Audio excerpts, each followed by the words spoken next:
si j'avais préparé cette présentation la semaine passée, elle aurait été un peu différente au point de vue international, vu les événements actuels en Russie. Actuels, c'est-à-dire chaque heure. Quel que soit le résultat, immédiat ou à moyenne portée, ils vont avoir un impact sur la crise libanaise.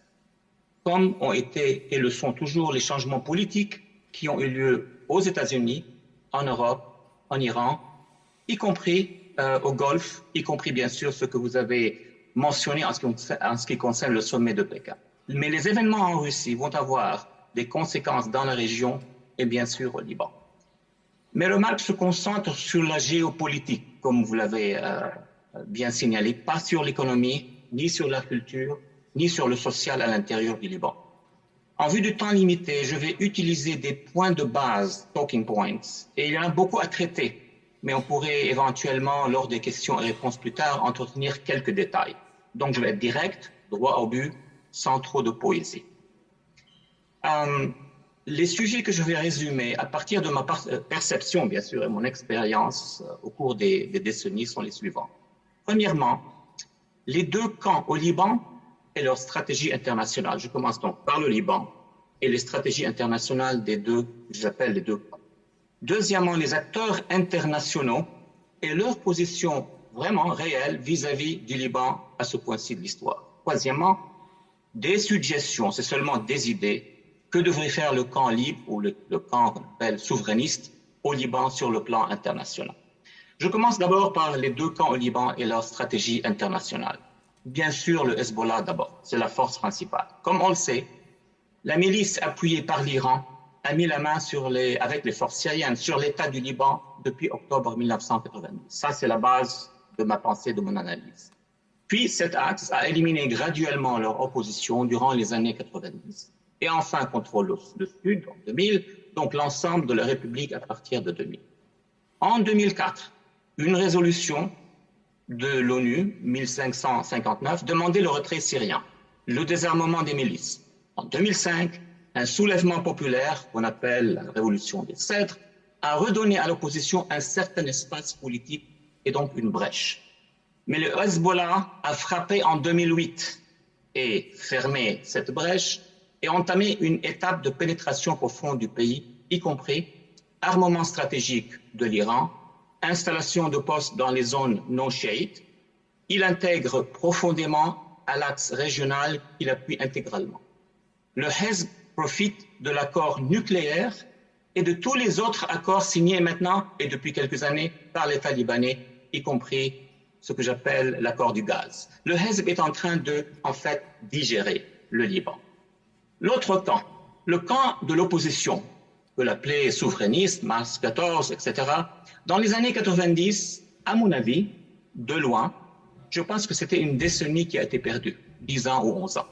Après le 11 septembre, grâce au leadership du patriarche Sfer et de ses alliés qui ont formé des coalitions autour d'Albukirk, de groupes d'émigrés, l'administration Bush, mais c'est seulement grâce au 11 septembre, et plus tard la France, bien sûr, et le Conseil de sécurité, ont produit la résolution 1559. En fait, le texte légal le plus formidable que l'opposition anti-Hezbollah aurait pu utiliser pour internationaliser la crise entre 2005 et 2008. Malheureusement, petite critique, le mouvement du 14 mars n'est pas allé jusqu'au bout. Bien sûr, c'est débattu au Liban et sera débattu par les historiens plus tard. Malgré la forte résistance de la société civile contre la milice iranienne, ce qui s'est passé au Chouf, les grandes manifestations, etc., malgré tout cela, le camp de l'opposition, surtout ses politiciens en général, ont eu recours depuis 2008, je voudrais dire, à un discours de, entre guillemets, blâmer les autres, surtout les États-Unis et la France et les autres, parce que c'était la seule façon de pouvoir prouver aux bases populaires qu'après la résolution 1559, le monde occidental ne nous a pas aidés. Et donc, en fait, le leadership politique, c'est une autocritique, c'est une critique vue de loin, a changé de cap, choisissant le status quo, ou bien, encore mieux, s'insérer et améliorer leur positionnement politique à l'intérieur d'un status quo, c'est-à-dire, je vais être franc, une entente avec le Hizb. On met des pressions sur le Hizb pour que le Hizb améliore la position de l'opposition dans les États, dans les institutions étatiques. Donc, opposer la milice jusqu'à la convaincre de travailler avec l'opposition. La base aurait donné des victoires électorales à l'opposition plusieurs fois, je ne vais pas les énumérer maintenant, mais cela n'a pas changé le cas. L'argument principal a été d'attendre que le monde occidental change le cap, et qu'il fasse le boulot au Liban, c'est ce qu'on entend tout le temps, sans que l'on lui demande. Donc, il n'y a pas de mémo qui vient du Liban vers la communauté internationale, leur précisant très clairement que nous voulions votre aide, que nous voudrions votre aide pour appliquer la 1559. Bon, sautons maintenant aux acteurs internationaux et leur position réelle vis-à-vis du Liban. Je n'ajoute rien que vous ne connaissez pas, mais l'Iran a un plan global pour le Liban et le Hezbollah l'applique en détail. C'est le contrôle des institutions étatiques, de l'économie, telle qu'elle, et surtout du terrain. C'est ce qui nous inquiète le plus. Deuxièmement, l'axe iranien-Assad est appuyé par la Russie et la Chine. It's a big thing en anglais. Donc, le contrôle du Liban fait partie d'un axe régional, international, géant. C'est pour ça que j'ai mentionné au début les incidents qui arrivent maintenant en Russie. Peut-être il va y avoir une brèche. Mais des deux côtés, dans les deux directions, je pourrais répondre à cette question plus tard. Face à cet axe, le bloc international, donc le bloc occidental, y compris les États-Unis, la France, l'Union européenne, se sont elles aussi, cantonnés derrière la position d'appui au status quo. C'est ce que vous voyez au Liban. Quand les ambassades commencent à mouvoir, quand vous observez que les gouvernements étrangers, y compris en France ou même ici aux États-Unis, sont en train de se cantonner dans une position de la survie des institutions actuelles, d'apporter un peu d'aide, mais pas plus que cela. Et j'entends ces critiques tout le temps dans le Congrès ici. Donc, face à cet axe iranien, russe, chinois, le monde occidental, d'abord depuis Taïf, bien sûr, a une certaine entente vis-à-vis du Liban, un consensus. Donc, appliquer Taïf, ayez une entente avec le Hezbollah. Pourquoi? Il y a deux raisons très importantes. D'abord, c'est à cause de l'accord nucléaire iranien et ses intérêts économiques, financiers gigantesques. Beaucoup de mes amis libanais et même moyen-orientaux me demandent mais pourquoi au moins deux des administrations, Obama et Biden, ne nous aident pas, n'aident pas le Liban, n'aident pas le camp libre, etc. Il faut bien comprendre qu'il y a eu des changements politiques après la politique Bush. Bush faisait de la confrontation avec ce qu'il appelait l'axe du mal, mais quand l'administration Obama est venue à la Maison-Blanche, ça a changé pendant 8 ans. C'était donc la priorité au Iran Deal. Et deuxièmement, bien sûr, ça fait 2 ans et quelques que l'administration Biden essaye de continuer la politique d'Obama. Donc, le problème est à Washington, c'est vrai, mais il faut bien le comprendre. Donc, c'est agir de façon à avoir des alliés politiques à l'intérieur des États-Unis, mais c'est un autre sujet.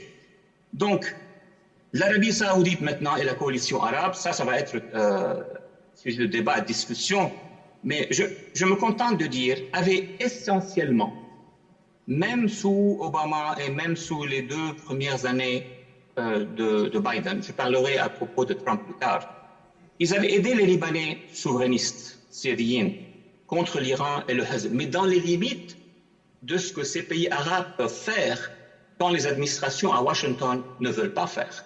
C'est une grande différence, j'en ai bien parlé avec des officiels arabes, bien sûr, avec les membres du Congrès américain. La coalition arabe ne pouvait pas aller plus loin de ce que les États-Unis ou l'Union européenne pouvaient faire. Maintenant, la question à laquelle on pourra amener des détails à la fin, c'est que qu'est-ce que la conférence de Pékin a fait? En fait, cette conférence a retiré l'appui arabe stratégique. Je ne parle pas des investissements locaux au Liban ou bien donner leur avis en ce qui concerne la présidence, le Premier ministre. Ça, c'est réduit. Mais le vrai appui stratégique arabe de la coalition arabe, ça a été paralysé par l'accord de Pékin. Et il y a des raisons qui n'ont rien à voir avec le Liban et d'autres raisons qui ont à voir avec l'administration américaine ici. Maintenant, J'arrive à la troisième section. Que doit faire, à mon avis, modestement, le camp libre au Liban sur le plan international? Bien sûr, quand je propose des idées, je dis vous êtes loin, vous êtes à Washington, vous ne connaissez pas les choses sur le terrain, j'accepte. Mais quel que soit X, en fin de compte, il n'y a pas d'autre alternative à ce que je vais avancer maintenant en français et à Paris. D'abord, le camp de la résistance, c'est-à-dire de l'opposition, a des ressources importantes. J'entends toujours mes amis libanais qui sont déprimés, on n'a rien, on n'arrive pas à...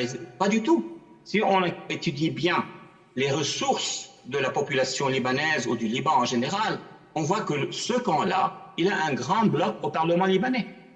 Il a un grand bloc au Parlement libanais. Que ce soit 50 plus 1, 50 moins 1, ça c'est une question interne. Mais pour la communauté internationale, qu'ils reçoivent des mémos ou une requête d'un groupe parlementaire qui a plus de 30%, 40% du Parlement libanais, c'est quelque chose de très important. Dans les municipalités, il y a une très grande diaspora qui a été partiellement responsable pour le passage de la 1559. Ce camp-là, il a une grande démographie. Au Liban, on n'aime pas beaucoup parler à propos des démographies confessionnelles, mais c'est une réalité. Hezbollah, la démographie de Hezbollah, ce qui ne veut pas dire que tous les chiites sont Hezbollah, ça c'est à débattre. Mais le Hezbollah, comme organisation, a trois grands îlots, trois îles au Liban. Il a la banlieue, il a le sud et il a la Bekaa Nord. C'est ce qu'il a effectivement. Le reste, c'est pas du Hezbollah, mais c'est terrorisé par Hezbollah. Donc en prenant cela en considération, on pourra voir qu'il y a des éléments qui, si juxtaposés, pourraient être appuyés par la communauté internationale, mais il y a un passage obligé. On ne peut pas rester sur nos balcons et attendre l'Occident pour qu'il travaille. On a beaucoup d'éléments à assembler, surtout des relations internationales, mais il y a un passage obligé et je vais en conclure ici. Donc, l'important est de pouvoir rassembler les forces politiques. Ça, l'Ouest ne peut pas le faire. C'est aux politiciens libanais, la base politique libanaise, de s'en occuper. Mais le plus important, une fois que c'est rassemblé, sous n'importe quelle forme, il faudrait qu'il y ait une demande officielle de la part des députés, des municipalités, des forces vives, que ce soit l'Église déjà, qui est allée très loin, il y a 2 ans, je pense, quand ils ont parlé de la neutralité et tout cela. Donc, ces éléments existent et il faut les pousser internationalement. Notre expérience très modeste en 2004-2005 dans l'architecture de la résolution 1559, et il y avait la Russie, il y avait la Chine, c'est la façon, c'est l'intelligence dans la création de ce mémo et aussi donner les arguments, donner les avantages, et puis bien sûr il y a les disadvantages, le côté négatif de la question. Enfin, dans l'intérimaire, et là c'est une question que j'ai essayé d'expliquer par écrit plusieurs fois dans des interviews, l'opposition pourrait et devrait demander l'application de cette résolution dans les zones au Liban. Et j'ai eu beaucoup de discussions avec les diplomates, avec les membres du Congrès, du Parlement européen.